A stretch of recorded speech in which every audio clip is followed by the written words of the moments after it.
BJP 2026 നിയമസഭാ തെരഞ്ഞെടുപ്പിൽ പുതിയ തന്ത്രങ്ങളാണ് മെനയുന്നത്. അതായത് ന്യൂനപക്ഷങ്ങളെ ചേർത്ത് നിർത്തുക എന്നുള്ളത് കഴിഞ്ഞ കുറെ കാലങ്ങളായി ബി.ജെ.പി നടത്തിവരുന്ന ഒരു പോരാട്ടം എന്ന് തന്നെ പറയാം. ഇപ്പോ സാബു എം ജേക്കബിന്റെ 2020 എൻ.ഡി.എയിൽ ചേർന്നിരിക്കുന്നു എന്നുള്ളതാണ്. ഇപ്പോൾ സാബു എം ജേക്കബ് പറയുന്നു, ഞാനൊരു ബിസിനസ്സുകാരനാണ്, ഞാൻ സർക്കാരിനോ അല്ലെങ്കിൽ മറ്റു രീതിയിലോ അല്ല ബിസിനസ് ചെയ്യുന്നത്, അതുകൊണ്ട് എനിക്ക് ആരെയും ഭയപ്പെടേണ്ട കാര്യമില്ല, ആരുടെ ആനുകൂല്യങ്ങൾ വേണ്ട, എനിക്ക് ബി.ജെ.പിയിൽ ചേരണമെന്ന് തോന്നി, അതിന്റെ ആശയങ്ങളോട് വലിയ താല്പര്യമുണ്ട്, അവരുടെ പ്രവർത്തനങ്ങളിൽ എനിക്ക് താല്പര്യമുണ്ട്, അതുകൊണ്ട് വ്യവസായത്തെ കുറച്ചുകൂടി അംഗീകരിക്കുന്ന ഒരു പാർട്ടിയായി ബി.ജെ.പിയെ കണ്ടിട്ടുണ്ട്, അതുകൊണ്ട് ഞാൻ ബി.ജെ.പിയിലേക്ക് പോകുന്നു എന്നുള്ളതാണ്. ഈ 2020 വരുമ്പോൾ ബി.ജെ.പിയുടെ ഒരു സാധ്യത എങ്ങനെയാണ് വർദ്ധിക്കുന്നത്? സാബു ജേക്കബ് ബി.ജെ.പിയിലേക്ക് വരികയല്ല, ബി.ജെ.പിയുടെ ഘടകകക്ഷിയായിട്ട് എൻ.ഡി.എയിലേക്ക് വന്നിരിക്കുകയാണ്.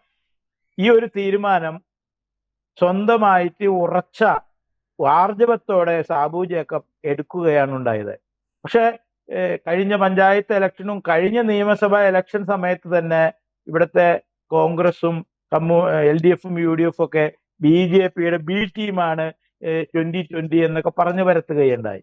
സത്യത്തിൽ സാബു ജേക്കബ്, ഞാൻ മനസ്സിലാക്കുന്നത്, ബി.ജെ.പിയുടെ ഒരു നേതാക്കളുമായിട്ട്, ഈവൻ അയാൾ ഭയങ്കര ഇന്ന് കേരളത്തിൽ നിന്ന് പോയിട്ട് അയാളെ തെലങ്കാന സർക്കാർ അവിടെ വലിയ ഒരു വ്യവസായം ഇടാനുള്ള സകല സംവിധാനങ്ങളും കൊടുത്തു, ഇവിടുത്തെ കേരള ഗവൺമെന്റ് മുഷിപ്പിച്ച് ബുദ്ധിമുട്ടിച്ചപ്പോ.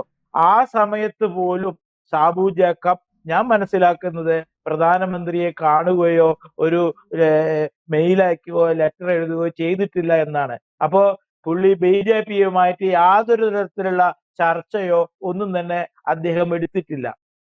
പക്ഷേ കേരളത്തിലെ രണ്ട് മുന്നണികളും, അതായത് UDF ആയാലും LDF ആയാലും, ഇദ്ദേഹത്തെ ഇനി പറ്റാവുന്ന തരത്തിലൊക്കെ ദ്രോഹിച്ച് അദ്ദേഹത്തെ ഇവിടുന്ന് കുത്തുപാളയെടുത്ത് ഓടിപ്പിക്കാനുള്ള പല മാർഗങ്ങളും ആസൂത്രണം ചെയ്തപ്പോൾ അദ്ദേഹം ഈ നാട് നന്നാവണമെന്നുള്ള ഉറച്ച ഇച്ഛാശക്തിയോടെ ചിന്തിച്ചപ്പോൾ ഈ ബി.ജെ.പി ആണ് പുരോഗമന കാര്യങ്ങളും പുരോഗമന ആശയങ്ങളും പറഞ്ഞ് മുന്നോട്ട് വരുന്നത് എന്ന് മനസ്സിലാക്കിക്കൊണ്ടാണ്. കാരണം ബി.ജെ.പി ഒരിക്കലും വർഗീയത പറയാറില്ല, വർഗീയത കാട്ടാറില്ല. പക്ഷെ ഈ UDFും LDFും ബി.ജെ.പിയെ വർഗീയത കാട്ടുന്ന അല്ലെങ്കിൽ വർഗീയ പാർട്ടിയാണെന്ന് പച്ച നുണകൾ പറഞ്ഞ് ജനങ്ങളെ പറ്റിച്ചുകൊണ്ടാണ് മുന്നോട്ട് പോയിക്കൊണ്ടിരുന്നത്. പക്ഷെ ബുദ്ധിയുള്ളവൻ, അതായത് സാബു ജേക്കബിന് ബുദ്ധിയുണ്ട്, കാര്യം മനസ്സിലാക്കി. ബി.ജെ.പി പുരോഗമനമാണ് പറയുന്നത്, മറ്റുള്ളവര് വർഗീയതയാണ് പറയുന്നത്. അപ്പൊ വർഗീയതയാണോ നമുക്ക് വേണ്ടത്, പുരോഗമനമാണോ നമുക്ക് വേണ്ടത്? അത് ഒരു ബുദ്ധിയുള്ള മനുഷ്യൻ തീരുമാനിക്കും. നമുക്ക് ആവശ്യം പുരോഗമനമാണ്, അതാണ് നമ്മുടെ കേരളത്തിന് ഇന്ന് അത്യാവശ്യം. ഞാൻ ചോദിക്കട്ടെ, എന്താണ് ഇപ്പൊ ഈ സാബു ജേക്കബ് എൻ.ഡി.എയിൽ ചേർന്നു, എന്താണ് ഇവർക്ക് ഇത്ര ബേജാറ്? ഇപ്പൊ 2 ദിവസമായിട്ട് എവിടെ നോക്കിയാലും, പത്രങ്ങൾ നോക്കിയാലും, മീഡിയ നോക്കിയാലും, ചാനലുകൾ നോക്കിയാലും ഈ സാബു ജേക്കബിനെ പച്ചത്തെറി പറഞ്ഞുകൊണ്ടിരിക്കുന്ന കുറെ രാഷ്ട്രീയക്കാര്. എന്നാൽ രസം കേൾക്കണോ, ഈ സാബു ജേക്കബിന്റെ പ്രധാന സ്ഥലമായ കുന്നത്തുനാടിൽ അവിടെ ഇപ്പൊ ജയിച്ചിരിക്കുന്ന MLA CPM-ന്റെ ഒരു MLA ആണ്. അയാൾ എങ്ങനെ ജയിച്ചത്? ഈ സാബു ജേക്കബിന്റെ പാർട്ടി അവിടെ മത്സരിച്ച കാരനാണ് ആ CPM അവിടെ ജയിച്ചത്, അവിടെ വോട്ട് സ്പ്ലിറ്റ് വന്നു.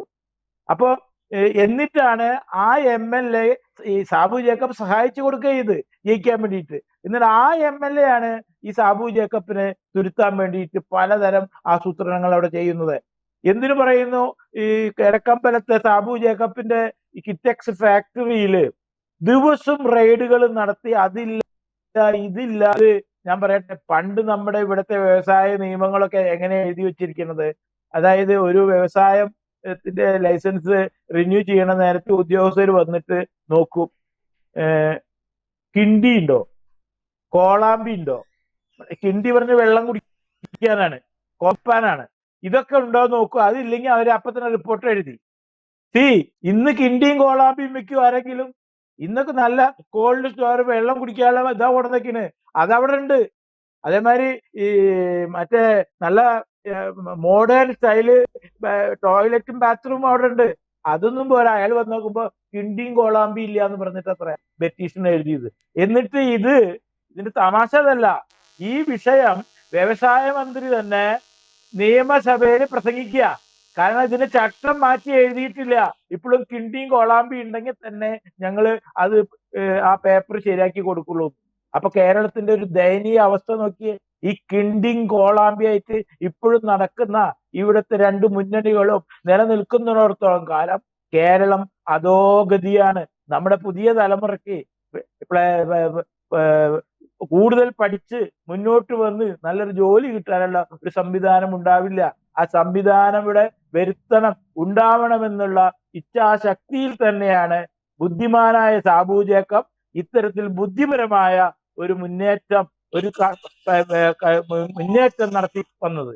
അപ്പോ ഇത് ഇവിടുത്തെ രണ്ട് മുന്നണികൾക്കും സഹിക്കില്ല.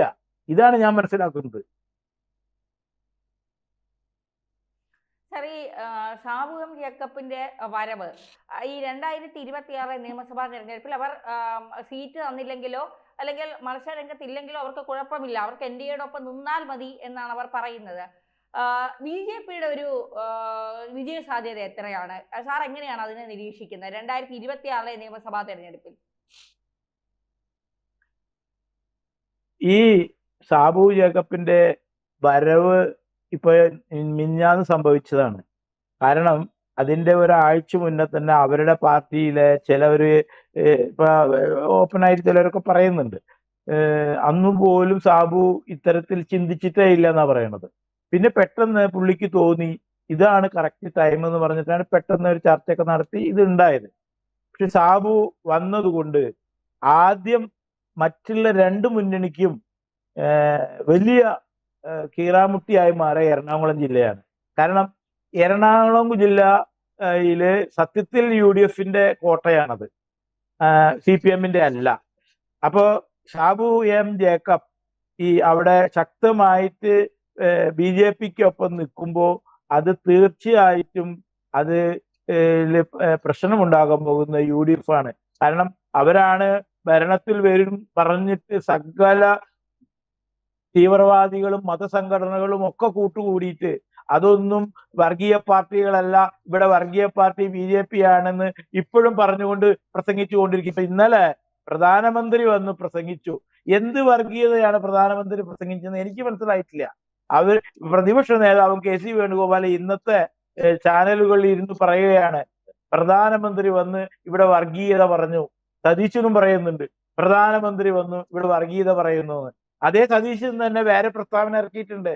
മുസ്ലിം എന്താ ഇത്ര പ്രശ്നം, ഇത് മുസ്ലിം, അതായത് ജമാഅത്ത് ഇസ്ലാമി പറയുന്നുണ്ട് ഇത് മുസ്ലിം കൺട്രി ആക്കി മാറ്റണം എന്ന് ഓപ്പണായിട്ട് ചാനലിൽ വന്ന് പറയുന്നുണ്ട്. അപ്പൊ സതീശനോട് ചോദിച്ചപ്പോ എന്താ മുസ്ലിങ്ങളും മനുഷ്യരല്ലേ, അപ്പൊ ഇത് മുസ്ലിം കൺട്രി ആയ എന്താ കുഴപ്പം? സതീശന്റെ ഉത്തരം. അപ്പൊ ഇവരൊക്കെ എന്തിനു വേണ്ടിയിട്ടാണ് ജീവിക്കുന്നത്? എനിക്ക് കഷ്ടം തോന്നുക. ഈ പറയുന്ന KC വേണുഗോപാൽ പാർലമെന്റിൽ പറയാ ഞാൻ എല്ലാ മാസവും 1-ാം തീയതി ഗുരുവായൂരിൽ തൊഴാൻ പോകുന്ന ആളാണ്. ഞാനത് വിശ്വസിക്കുന്നില്ല. ഞാൻ വെല്ലുവിളിക്കുന്നു KC വേണുഗോപാൽ എല്ലാ മലയാളം 1-ാം മാസം 1-ാം തീയതി ഗുരുവായൂർ വന്ന് തൊഴുന്നത്. കാരണം എനിക്ക് നന്നായിട്ട് അറിയാം, ഞാനും പോകുന്ന ആളാ. അപ്പൊ അവിടെ വന്നതായിട്ട് ഒരു പിന്നെ എന്തിനാണ് നുണ പറയുന്നത്? ഇനി ഇവർ രണ്ടുപേരും മുഖ്യമന്ത്രി അടക്കം AP മുസ്ലിയാരുടെ സമ്മേളനം അവിടെ നടന്നപ്പോഴാ മിഞ്ഞാന്നൊക്കെ അവിടെ ഇവരൊക്കെ മത്സരിക്കുകയാണ്. രണ്ടു കൂട്ടരും അവിടെ കേറി ഇറങ്ങി നിരങ്ങാണ്. അതേമാതിരി മാരാമൻ കൺവെൻഷനിലും ഇന്നേക്ക് എത്രാമത്തെ ദിവസമായി? 18, 19, 20, 21, 22, 23, 26 ദിവസമായി. ഒരാള് ഈ പറയുന്ന ഏതെങ്കിലും ഒരു കുട്ടി ആ ഭാഗത്ത് കൂടെ പോയിട്ടുണ്ടോ? എന്നിട്ട് മുസ്ലിങ്ങൾക്ക് എന്തും പറയാ, എന്തും ചെയ്യാം, അതൊന്നും വർഗീയതയല്ല. ഇത് ചൂണ്ടിക്കാണിച്ചാൽ, ഇതെന്തെങ്കിലും പറഞ്ഞാൽ അത് വർഗീയത. നാണമില്ലേ KC വേണുഗോപാലിനും സതീശനൊക്കെ? ഹിന്ദുക്കൾ ഇത് കണ്ടിട്ട് വീണ്ടും അവർക്ക് കുത്തി കൊടുക്കുന്നുണ്ടല്ലോ. എനിക്ക് അതാ മനസ്സിലാക്കാത്തത്. ഇവരൊക്കെ ജന്തുക്കളായ ഹിന്ദുക്കളല്ലേ? എന്നിട്ട് സാബു ഒരു ബുദ്ധിപരമായ തീരുമാനം എടുത്തപ്പോ അതിൽ ബേജാറായിട്ട് തോന്നിയത് വിളിച്ചു പറയാ. വ്യക്തമാണ് സർ കാര്യങ്ങൾ. എന്തായാലും നിയമസഭാ തെരഞ്ഞെടുപ്പ് വരികയാണ്. BJPയുടെ മുന്നേറ്റം എങ്ങനെയാണ് എന്നുള്ള ആകാംക്ഷയിലാണ് ജനങ്ങൾ. കൂടുതൽ വാർത്തകളും വിശേഷങ്ങളും നിങ്ങളിലേക്ക് എത്താൻ ABC മലയാളം സബ്സ്ക്രൈബ് ചെയ്യുക, ബെൽ ബട്ടണും അമർത്തുക.